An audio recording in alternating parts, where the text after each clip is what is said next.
அனைத்து குடும்ப அட்டைதாரர்களுக்கும் ஒவ்வொரு மாதமும் உதவித்தொகையாக ரூபாய் 2000 வழங்கப்படும்.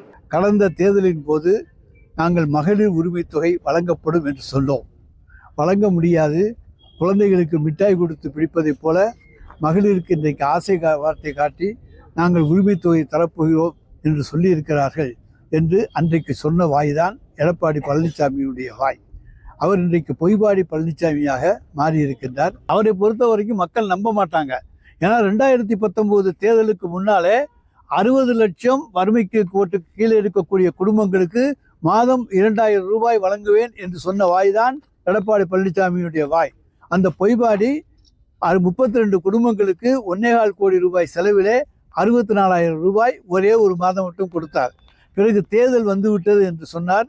நாடாளுமன்ற தேர்தலை குறிப்பிட்டு அதற்கு பிறகு 2 ஆண்டுகள் ஆட்சியில் இருந்தால் ஒருவருக்கு கூட ஒரு பைசா தராதவர் தான் எடப்பாடி பழனிசாமி. ஒவ்வொரு மாதமும் உதவித்தொகையாக ரூபாய் 2000 வழங்கப்படும். சிந்தையில் ஏதாவது இருந்தால்தானே புதிய திட்டங்கள் சிந்தனைக்கு வெளியே வரும், சிந்திக்க முடியும். சிந்தையில் ஒன்றுமே இல்லை. திராவிட முன்னேற்ற கழகம் எதையெல்லாம் முன்னெடுக்கின்றதோ அதை பின்தொடர்ந்து வந்து அதில் ஒரு 10% கூடுதலாக்குவது தான் அவருடைய பணியாக இருக்கின்றது. ஆகவே மாண்புமிகு தமிழக முதல்வர் அவர்களுடைய வழிகாட்டுதலில்தான் அதிமுகவும் பயணிக்கிறது என்பதை இதிலிருந்து எடுத்துக்கொள்ளலாம். பாதுபிடி வீரர்களுக்கு அரசு பணியில முன்னுரிமை என்பது மற்றொரு ஏமாற்று அறிவிப்பு அப்படின்னு சொன்ன அண்ணாமலை வேறு நீலு லேது என்ற அந்த தெலுங்கு பழமொழி திமுக பொருந்தும். அவருக்கு அந்த பழமொழி தான் தெரிஞ்சிருக்கு. இன்னொரு பழமொழி இருக்குது, அது இன்னும் நல்லா இருக்கும். மிங்கனு மெத்துக்குலேக பார்த்தோன்னே மீசாலுக்கு சம்பங்கி அடத்தினாதான்னு ஒரு பழமொழி இருக்குது. மிங்கனு மெத்துக்கன்னா சாப்பிட்றதுக்கு சாப்பாடே இல்லைன்னும் போது பீசைக்கு எதுக்கு ஜாம்பவன்னு சொல்லி கேட்குது. அது மாதிரி எந்த விதமான பதவி இல்லாத அண்ணாமலை இதை பற்றியெல்லாம் கேள்வி கேட்கறதுக்கு உண்டான தகுதியை வளர்த்துக்கிட்டோம். ஆண்களுக்கும் மகளிருக்கும் கட்டணமில்லா பேருந்து பயண திட்டம். இலவச பேருந்து நாங்கள் கேட்டோமா சொல்லுங்கள். ஏற்கனவே 1 லட்சம் கோடி இழப்பில் போகுது. இப்போ இலவசமாக கொடுக்குற காசை எங்கேருந்து எடுப்பீங்க? எங்கேருந்து? இதெல்லாம் நல்ல திட்டமாக நஷ்டமாக? யார் கேட்டது உங்களுக்கு? நீங்கள் இலவச பேருந்து கொடுங்கன்னு யார் கேட்டது? ஏற்கனவே நீங்கள் ஆட்சியில் 1000 கொடுத்தீங்க, மகளிருக்கு கூட 1000 கொடுக்குறீங்க. 10 லட்சம் கோடி கடன் 15 லட்சமாக ஆகும், 15 லட்சம் கோடி ஆகும். இதெல்லாம் ஒரு நலத்திட்டம்னு சொல்ல வரீங்களா? வீடு ஏற்கனவே அம்மா வந்தால் அம்மா வீடு, ஐயா வந்தால் ஐயா வீடுன்னு கட்டி கொடுத்துட்டு தான் இருந்தீங்க. புதுசாக ஏதாவது சொல்ல சொல்லுங்கள், ஆக்கப்பூர்வமாக ஏதாவது சொல்ல சொல்லுங்கள். பண்டிகை நேரத்தில் பிரதமர் நரேந்திர மோடி தமிழில் வாழ்த்து சொல்கிறாரு. ஆனால் தமிழர்களுக்கு எதுவுமே பண்ணாமல் இருக்கிற தொடர்ச்சியாக கோழிக்கு இறை போடும்போது கோழி மொழியில் தான் பேசிங்க. பக் பக் பக் பக்னு நம்மால் அது இறதிங்க வரும். அடுத்த அரை மணி நேரத்தில் குழம்பு சட்டியில் கொதிச்சுக்கிட்டு இருக்கும். அது மாதிரி நம்ம மொழியில் பேசுகிறதெல்லாம் நம்ம ஆள், நமக்கான ஆள்னு நம்ம நினைக்கிறது தவறு. 100 நாட்கள் வேலை வாய்ப்பு திட்டம் 150 நாட்களாக உயர்த்தப்படும். ஏற்கனவே 4 வருஷம் முதலமைச்சராக தமிழ்நாட்டில் இருந்தார். அப்போ இந்த வாக்குறுதியெல்லாம் என்னாச்சுன்னு தெரியல, அப்போ ஏன் அதை செய்யலைன்னு தெரியல. அதே மாதிரி மகாத்மா காந்தி வேலை உறுதியளிப்பு திட்டம் மத்திய ஒன்றிய அரசாங்கம் அதை சீர்குலைத்து விட்டது. இவர் வந்த பிறகு 150 நாளுங்கிறாரு, மோடி 125 நாளுங்கிறாரு. ஏற்கனவே 100 நாள் என்று இருந்த பொழுது எந்த ஒரு மாநிலத்திலும் 50 நாட்கள் கூட முழுமையாக வேலை கொடுக்கவில்லை என்பது எடப்பாடிக்கு தெரியுமா தெரியலையா என்று தெரியவில்லை. எப்படியாவது அதிகாரத்திற்கு வர வேண்டும் என்று முயற்சிக்கிறார். அவர் எத்தனை குட்டிக்கரணம் போட்டாலும் தமிழ்நாட்டில் ஒரு முதலமைச்சராக வர முடியும். ஒரு பெரிய மலை இருந்துச்சு.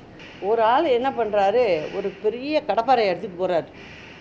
எடுத்துகிட்டு போய் என்ன பண்ணுறாரு, இதை உடச்சி இதுலேருந்து கொஞ்சம் கல்லை பேத்து எடுப்போம் அப்படின்னு நினைக்கிறார். நினச்சிக்கிட்டு போய் அவர் முயற்சி பண்ணுறாரு, ஆனால் முடியல. அப்போ அப்படி திரும்பி பார்க்குறாரு. அந்த மலையிலே பார்த்தீங்கன்னா ஒரு 6 அடியில் ஒரு மரம் வளர்ந்துருக்கு. இது எப்படி இந்த மரம் இங்கே வளர்ந்துது அப்படின்ட்டு பார்க்குறாரு. அந்த மரம் என்ன சொல்லுது, ஒரு விதை. அந்த விதை அந்த இடத்துல விழுது. அது அங்கே முளைத்து வேறுட்டு வளர்ந்து வருது. அந்த விதைகிட்ட இருந்தது அன்பு மட்டுமே.